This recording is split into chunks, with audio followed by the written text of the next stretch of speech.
Hey everybody, welcome to Javo's Garage. Today we're going to be replacing the starter on this 2006 Chrysler Town Country. Now this works for all your Grand Caravans and your Town & Countries from 2001 to 2007.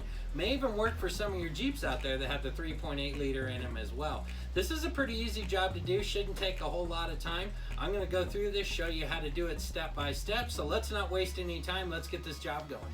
One of the first things you want to do before you disconnect your starter is disconnect your negative cable up here to your battery. That way you don't get shocked if you touch something wrong down below. It also helps protect your electronics in case you hit something. You don't want to short anything out with your control modules. This is a 10 millimeter. You'll just go ahead and loosen that up.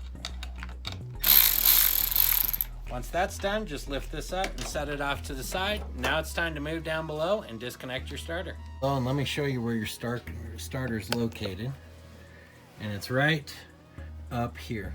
Now, on the back of this, you'll see you have this right here. This here is your power supply coming in. We'll need to disconnect that. This yellow wire back here is your signal wire coming in. We'll disconnect that. You also have two bolts. You have one that's down below. I'm not sure if you can see it sticking through. It's right here, but let me move you over to the other side and you can actually see the front of those.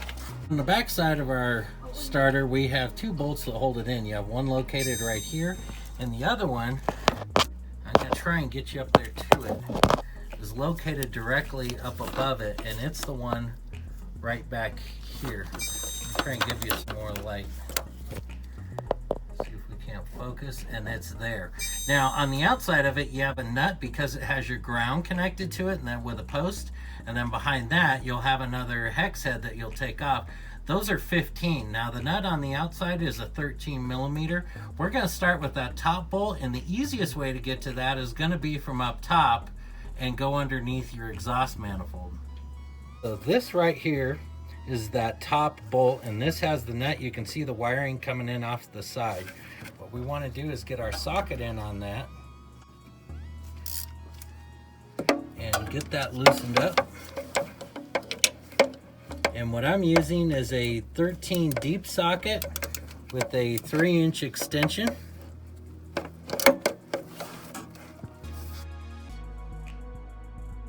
So now that we have the nut off of there, we'll just reach in, and here's our wiring, and we'll just pull this off of there. And that then exposes the nut that's down below, and that's a 15 millimeter. And I'm going to go ahead and put my 15 millimeter socket on that, and we're going to go ahead and remove this bolt. Now we want to disconnect our power going up to the back of the starter. Now to do that, there's a nut on here. We're going to want to take that nut off. That nut is a 13 millimeter. So I'm just going to set my socket on there. And we'll just take and place this wiring harness just off here to the side. We'll tuck it back in so it's out of the way when we get our starter out. Now the only thing you have left, you'll see it up here. I'll try and refocus for you. This here is our signal wire, and that you'll just pull off of there like so, and then just set that off to the side as well. Now we'll go back over to the other side. We'll pull out that other bolt, and then our starter should just come right out and in through this opening. Now that we have our top bolt removed, we have our wiring harness removed on the back side. Now we need to remove our last bolt, which is here, and it's a 15 millimeter.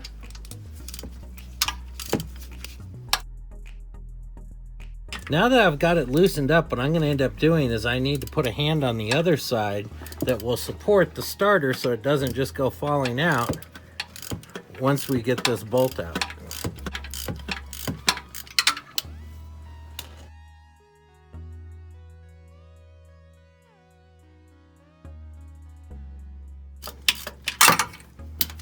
Long-winded bolts.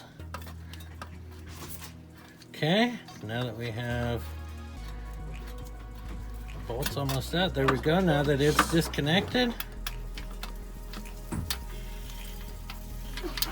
we'll go ahead and pull this bolt out of our way. Now we'll just work our starter off to the side and slide it down like this. Now we'll install our new starter. Before we set our starter back in, I just wanted to give you an idea. Now this plate will come off when you take off your old starter, and I've already gone through and cleaned it all up and it's looking good. But this needs to go on a certain way, and the good news is you can only do it one way. Now you can see here, and I'm trying to hold it up where you can get a good view. But when you set it on like this, all the holes line up properly. However, if you were to turn it over and do it the other way, they just don't line up quite right. No matter how hard you try, you'll see they just don't want to line up right. So the good news is you can only put these in one way. So this here is the plate that was on there before, and I wanted to give you a quick tip to save you some time. You'll see how it kind of has this crease in here, this indentation. What that is designed for is this part here is going to go back up in and tuck, if you will, back up behind the block. You have to forgive me. I try and have a camera in here and get my arm in there. Let me just see if we can't set it. You'll see how back over in here, it kind of, that little lip will tuck back in behind the block. So you're going to want to do that. What I would recommend that's easiest for me is put this plate in first. It's kind of generally set in with your bolt holes, but it's also tucked in on the back side. Now that you have that done, you can go ahead and slide your starter up in through here and put it up into place.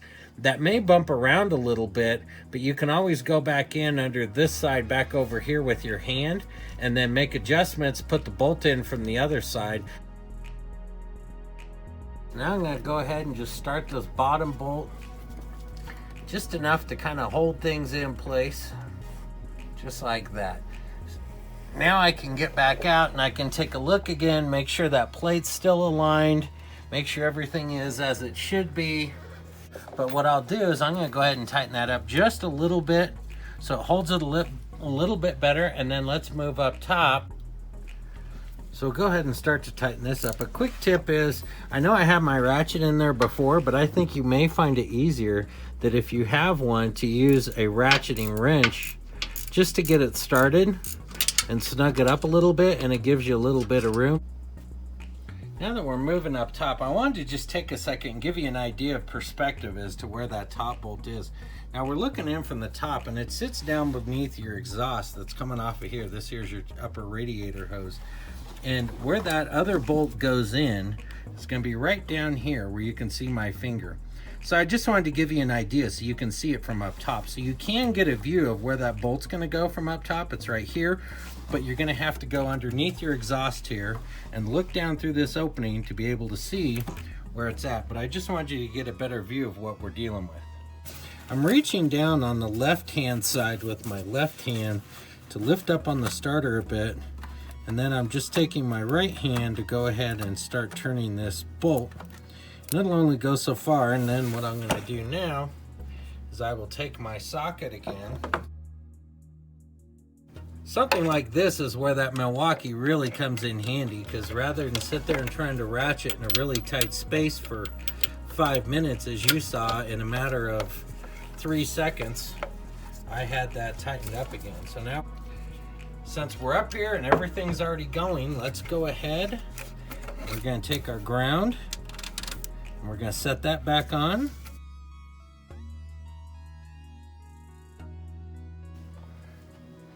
Now I went ahead and I figured you didn't need to watch me tighten up the bottom bolt. That's a pretty easy job. Surely you can do that. That bottom bolt's tightened. So now the last step of our process is we need to reconnect our wiring. We have our signal wire and we have our power supply coming in. So first thing I'm going to do is I'm going to take off this nut that comes with the new starter and just set it off to the side for a sec.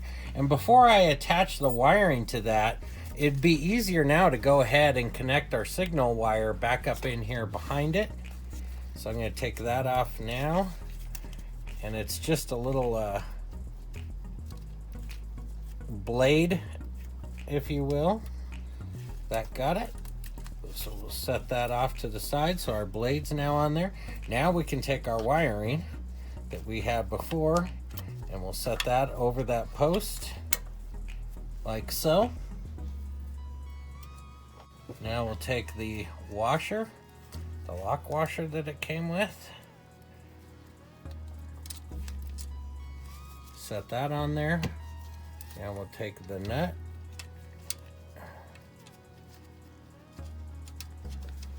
and put that on, and now we'll tighten it down. So now our wire's here, our signal wire's connected, and you've changed out your starter. The last step of your project is going to be to reconnect your negative to the terminal, And you'll just take that, set that on here, tighten it back up so it's tight. And now you've got your starters all changed out and you're good to go. So all things considered, this here's a pretty easy job. We got it done here in about a half hour. I bet you can do it between 45 to maybe 60 minutes there in your driveway or your garage. It's not a bad job. Once you get past that top bolt and how to get to it from up top, it's all downhill from there. So good luck with you on that. I bet you'll do great. If this video has been helpful for you at all, please do me a favor and hit that like button for me. I'm new here to YouTube, and you know, any help I can get, I'll take it, and hitting that like button just helps Javo out here. If you have any questions about what we did today, please post those down below. I'll get to them as quick as I possibly can. If you'd like to see more videos, we do repairs on these kind of vans and other vehicles, but we're also doing mini bikes, we're doing go-karts. I just built a really cool lift here in Javo's garage that actually raises and lowers our go-kart up into the rafters, so it stores in the rafters and I have some floor space. And I'm going to be posting a how-to as to how I did that and got that all done. We're going to be doing some tool reviews and a lot of other neat projects that are going to be coming up. We would love to have you stick around and hang out with me here in Javo's garage, so hit that subscribe button.